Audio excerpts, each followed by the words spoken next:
Hello friends, मैं नवनीत निगम आपका स्वागत करता हूं मेरे भाई आपके अपने प्यारे चैनल कैरियर मेकर पे। भाई मेरे वोकैबुलरी की सीरीज को कंटिन्यू कर रहे थे। अच्छा हाँ, एक चीज ऐड ऑन की है। हमारे कुछ एस्पिरेंट्स ने और हम लोगों ने भी इस चीज को एनालाइज किया कि वीडियो में जो साउंड क्वालिटी थी मेरे भाई वो थोड़ा सा प्रॉब्लम कर रहे थे, वो थोड़ा सा ग्लिच आ रहा था, प्रॉब्लमेटिक थी। तो उस प्रॉब्लमेटिक सिचुएशन को सॉर्ट आउट करने के लिए मेरे भाई हम लोगों ने माइक यूज करना शुरू कर दिया है। आज से कंटिन्यू ये चीज रहेगी तो वॉइस का कोई इशू नहीं आएगा। ठीक है भाई, अगर हमारे एंड से आपके लिए एक से एक बेहतर एफर्ट्स किए जा रहे हैं तो आपका दायित्व बनता है, आपकी ये रिस्पॉन्सिबिलिटी बनती है कि आप अगर चैनल पर नया हो सब्सक्राइब करो, जिन फ्रेंड्स को नहीं पता उन्हें शेयर करो, सब्सक्राइब करवाओ। और मेरे भाई वोकैब जैसे डिफिकल्ट पोर्शन को, लिटरली डिफिकल्ट पोर्शन है ये, उसको हम लोग इजिली अगर हम लोग छोटे छोटे वीडियोस में कम टाइम में ज्यादा चीज ग्रैब कर पा रहे हैं तो उसके लिए आपने मोटिवेट करो। ठीक है, पहला वर्ड मेरे भाई, पहला वर्ड हमारा क्या है? एम्पलीफाई। अच्छा एक बात बताओ, अगर आप मुझे लगता है जब मैं छोटा था, आई थिंक सो 10 या 12 साल का, तब एक गाना बहुत चला था, एम्पलीफायर गाना। आपने एम्पलीफायर एक गाना होता है, अगर आप 90s किड होंगे तो आपको याद होगा, एक एम्पलीफायर, एक भाई वो आता था, डिवाइस आता था, छोटा सा होता था, उसमें लीड लगा के हम लोग गाने सुनते थे बढ़िया, एकदम तेज आवाज में, एकदम धमाकेदार। उस समय बीटूस एक गाना था भाई, वो बहुत चला था। ठीक है, ठीक है। तो एम्पलीफायर, अगर आप फिजिक्स के स्टूडेंट हैं, आप कंप्यूटर के स्टूडेंट हैं, तो भी आपने एम्पलीफायर वर्ड बहुत सुना होगा। एम्पलीफायर का मतलब होता है किसी चीज को बूस्ट करना, आयाम करना। एम्पलीफायर की फिजिक्स में हिंदी आयाम होती है, आयाम करना, बूस्ट करना, इनकरेज कर देना, किसी की पावर को मेरे भाई बढ़ा देना, इनहैंस कर देना। तो एम्पलीफाई क्या हो जाएगा?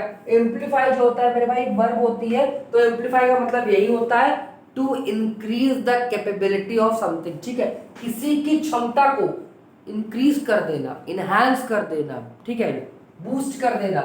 ठीक है, तो क्या हो जाएगा? बूस्ट हो जाएगा और इंक्रीज द कैपेबिलिटी ऑफ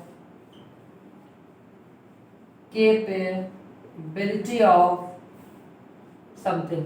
ठीक है, देखो मेरे भाई, ये समथिंग भी हो सकता है और ये समवन भी हो सकता है बेसिकली, लेकिन हम लोग समथिंग का यूज करते हैं किसी चीज की कैपेबिलिटी को बढ़ाने के लिए, उसकी इंटेंसिटी को, बहुत एग्जैक्ट वर्ड एकदम याद आया मुझे, इंटेंसिटी को बढ़ाने के लिए। इंटेंसिटी मेरे भाई, किसी चीज की तीव्रता को बढ़ाने के लिए। नेक्स्ट वर्ड क्या है? डिस्कोर्स। देखो डिस्कोर्स की जो मीनिंग होती है वो मीनिंग आम जिंदगी में बहुत होती रहती है, न्यूज चैनल का आप लोग बहुत देखते रहते हो, अगर आप लोग कॉलेज या स्कूल से पार्टिसिपेट किया होगा तो भी बहुत है। डिस्कोर्स का मतलब मेरे भाई होता है संभाषण, संभाषण शायद में भी, डिबेट को हिंदी में ये बोलते हैं, वाद विवाद जो प्रतियोगिता होती है मेरे भाई। ठीक है, तो डिस्कोर्स का मतलब क्या होता है? डिस्कोर्स का मतलब होता है डिबेट या फिर डिस्कशन भी इसको हम लोग कहते हैं, डिस्कोर्स को। डिस्कशन अच्छा क्या होता है पता है आप लोगों को मेरे भाई? देखो जिस भी दो ग्रुप या फिर दो पीपल के बीच में जो एक इंटरेक्शन होता है और जिससे एक कोई मीनिंगफुल कंक्लूजन निकले, डिबेट का मतलब होता है खाली बहस करना नहीं होता है जो टीवीओ में होती है, न्यूज चैनल्स पे, वो बहस है। डिबेट का मतलब होता है दो ग्रुप आपस में इंटरेक्ट करते हैं और इससे एक मीनिंगफुल कंक्लूजन निकलता है, दैट इज डिबेट मेरे भाई। ठीक है, तो डिस्कोर्स का मतलब डिबेट होता है, डिस्कशन होता है, डिबेट को हिंदी में वाद विवाद भी कहते हैं मेरे भाई। स्क्रीनशॉट ले लो, चलते हैं नेक्स्ट वर्ड पे। भाई मेरे देखो, हम लोगों डेली कुछ ना कुछ नया करने का प्रयास करते रहेंगे, नई चीज इनकॉर्पोरेट करेंगे तभी कुछ ना कुछ प्रोडक्टिव निकलेगा। ईडीएम ऑफ द डे, हम लोग रोज अब एटलीस्ट 2 ईडीएम तो जरूर करेंगे। पहली और दूसरी दोनों ही मेरे भाई बहुत इंपॉर्टेंट है।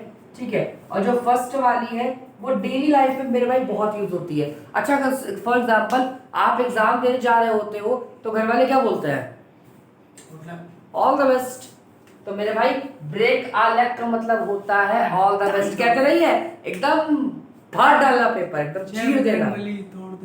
ठीक है, तो भाई ब्रेक आ लेग बहुत ही पॉजिटिव, हाई एंथुसियाज्म, जील वाला इडियम है, इसका मतलब होता है all the best.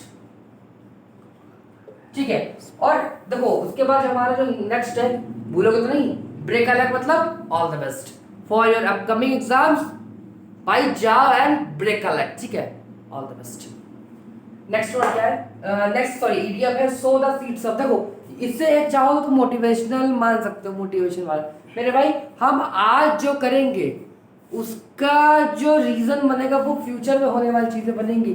For example अगर हम आज मॉक में अपने आप को घुसेंगे, मॉक हम अटेम्प्ट करेंगे, तभी तो एग्जाम के फेयर से हम बचेंगे, और एग्जाम में सॉरी और एग्जाम में हम लोग मेरे भाई बेहतर कर पाएंगे। तो सो द सीड्स ऑफ क्या होता है, सो द सीड्स ऑफ होता है टू डू समथिंग, टू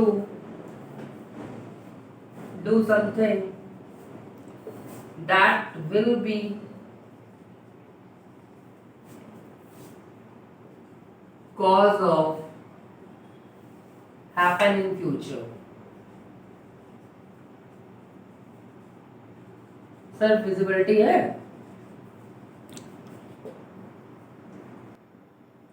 ठीक है ना मेरे भाई।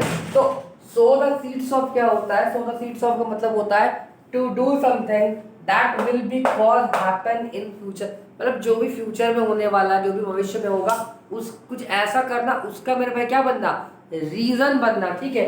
तो so the seeds of to do something that will be cause happen in the future, ठीक है मेरे भाई।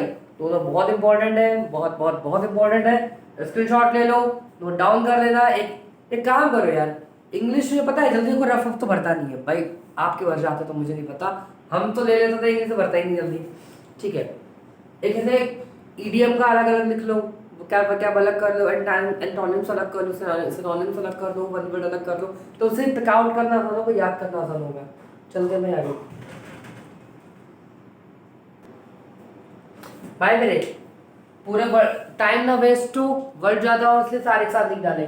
देखो वर्ड नंबर थर्ड क्या है हमारा, वर्ड नंबर थर्ड है मेरे भाई हम्बल। आपने लोगों के मुंह से बहुत सुना होगा, it is a humble request to you, please give me this pen, या please give me your laptop, please can I borrow your dash dash dash, ठीक है। हम्बल रिक्वेस्ट होती है मेरे भाई। तो हम्बल हिंदी में हम लोग क्या बोलते हैं, विनम्र, विनम्र, ठीक है, मतलब रिस्पेक्टफुल मेरे भाई। इस वर्ड को, हम्बल वर्ड को हमेशा इस तरह, it is a humble request, जब इस तरह याद रखोगे तो तुम्हारे अच्छे से समझने में आसान होगा कि हम्बल एक पॉजिटिव वर्ड है। हम्बल का मतलब मेरे भाई क्या होता है, विनम्र होता है, ठीक है। नेक्स्ट वर्ड क्या है, प्रिवेल करना मेरे भाई। नेक्स्ट वर्ड हमारा है प्रिवेल करना। प्रिवेल करने का मतलब मेरे भाई क्या होता है कि अपने अपोनेंट को जीत लेना, ठीक है। प्रिवेल का मतलब होता है जीत लेना।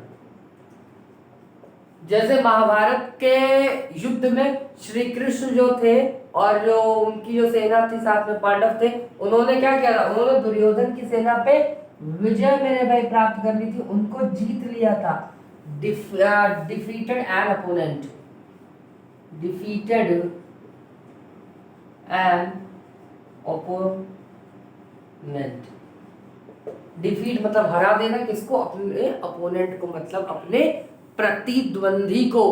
प्रतिद्वंदी को मेरे भाई हम लोग रिवाइवल भी कहते हैं, he is a revival party of that game, या फिर he is a revival party of my business, ठीक है। ये मैं कैसा, ये हमारा प्रतिद्वंदी है, कॉम्पिटिटर है, ठीक है। विल्टेड, अच्छा हाँ एक चीज मेरे भाई आपने सुनी होगी कि कभी कभी आपने देखा है कि जैसे आप बहुत थक, मतलब इतना ज्यादा थक चुके हो कि शरीर में एकदम मेरे भाई जान नहीं बची, मन नहीं कर रहा कुछ करने का, और उसमें मान लो ऐसे में आपको कहते हैं कि छत पे जाओ कपड़े उतार लो, ठीक है। तो उस समय में क्या कहता है, यार अभी मत कहो यार, बॉडी एकदम स्टिल पड़ गई है, मन नहीं कर रहा, हिलने का मत नहीं कर रहा। तो टू टायर्ड मेरे भाई, जब आपकी बहुत बॉडी थक जाए, मतलब फिटीक एकदम हाई लेवल पहुंच जाए, थकान, पूरा शरीर टूट रहा हो, तो उस सिचुएशन में क्या बोलते हैं, विल्टेड बोलते हैं मेरे भाई, विल्टेड। हिंदी में ध्यान रखता क्या होता है, शिथिल, शिथिल, शिथिल मतलब बॉडी एकदम बहुत थक जाना। नम, बहुत लोग के साथ सिचुएशन होता है, सर क्या आपके ऐसा होता है कि अगर आप कहीं पूजा वूजा में बैठे हैं, पंक्ति मार के पैर एकदम सुन्न हो जाए, तो पैर एकदम झुंझुना लगता है, ऐसा करंट लग गया, तो नम का मतलब मेरे भाई क्या होता है, सुन्न हो जाना, सुन्न हो जाना, ठीक है। तो नम का मतलब मेरे भाई क्या होता है, नम का मतलब होता है क्या हो जाना, सुन्न हो जाना। पैर का, पैर एकदम क्या बोलते हैं, रेस्ट की पोजीशन पे चला जाता है। हमारे जो उस स्पेसिफिक पार्ट होता है उसकी जो मसल्स होती हैं वो रेस्ट की पोजीशन में जा रखती हैं, ठीक है। उसके बाद फ्रेंजाइट। अच्छा, आप लोगों ने कभी अगर हिंदी में कहीं न्यूज़पेपर पढ़ा होगा तो बहुत सुना होगा कि एक बेकाबू सांड घुस गया चचा के कुर्ते वाले चचा की दुकान में, ना, या फिर बेकाबू सांड ने गिराए 2 बाइकें, 4 घायल 2 लापता, ऐसा कुछ समथिंग लाइक दैट। फ्रेंजाइट का मतलब मेरे भाई क्या होता है, फ्रेंजाइट का मतलब होता है फ्रेंजी से फ्रेंजाइट, ठीक है।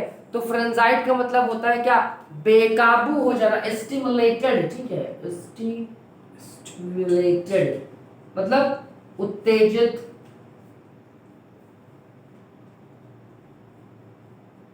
या फिर बेकाबू। मेरे भाई देखो, उत्तेजित जो एक वर्ड है, जो स्टिमुलेटेड वर्ड है, वो पॉजिटिव में यूज होता है, इसीलिए मैंने इसकी मैं इस वाली मीनिंग पे ज्यादा एम्फसाइज कर रहा हूँ, क्योंकि फ्रेंजाइट जो वर्ड है वो एक नेगेटिव सेंस में यूज किया जाता है, एक नकारात्मक सेंस में यूज किया जाता है मेरे भाई। तो वर्ड कैसे रखोगे, जब भी बेकाबू की बात करोगे, फ्रेंजाइट की बात करोगे, तो फ्रेंजाइट बफेलो याद आना चाहिए, आपको भैंस जो सांड होते हैं ये याद आना चाहिए, ठीक है मेरे भाई। नेक्स्ट वर्ड क्या, कल्टेल। कल्टेल वर्ड मेरे भाई हम लोग पहले भी कर चुके हैं, बहुत इंपॉर्टेंट है। कल्टेल वर्ड का मतलब होता है किसी चीज का कम हो जाना मेरे भाई, कम होना। तो कल्टेल का मतलब क्या होता है, डिक्रीज होना मेरे भाई। क्या होता है, कल्टेल का मतलब होता है डिक्रीज होना। एक बार फिर रिवीजन कर ले। हम्बल का मतलब होता है विनम्र, मतलब रिस्पेक्टफुली। प्रिवेल का मतलब होता है अपने अपोनेंट को मेरे भाई क्या करना, जीत लेना, डिफीटेड ऑन अपोनेंट। बिल्टेड का मतलब होता है जब बॉडी बहुत थक जाए, एकदम उठने का मन ना करे। बिल्टेड का मतलब होता है टू टायर्ड, शिथिल। उसके बाद नम, बॉडी का बॉडी के मसल्स का रेस्ट पोजीशन में चला जाना, बॉडी का सुन्न पड़ जाना, एक ही जगह पोजीशन में बैठे बैठे। तो नम का मतलब होता है सुन्न हो जाना। फ्रेंजाइट, बेकाबू सांड होता है, तो फ्रेंजाइट का मतलब क्या होता है, बेकाबू, उत्तेजित, स्टिमुलेटेड, ठीक है। कल्टेल का मतलब मेरे भाई होता है किसी चीज का कम होना। क्या होता है, कल्टेल का मतलब होता है किसी चीज का कम होना। स्क्रीनशॉट लो, चलते हैं हमारे लास्ट 2 वर्ड्स पे,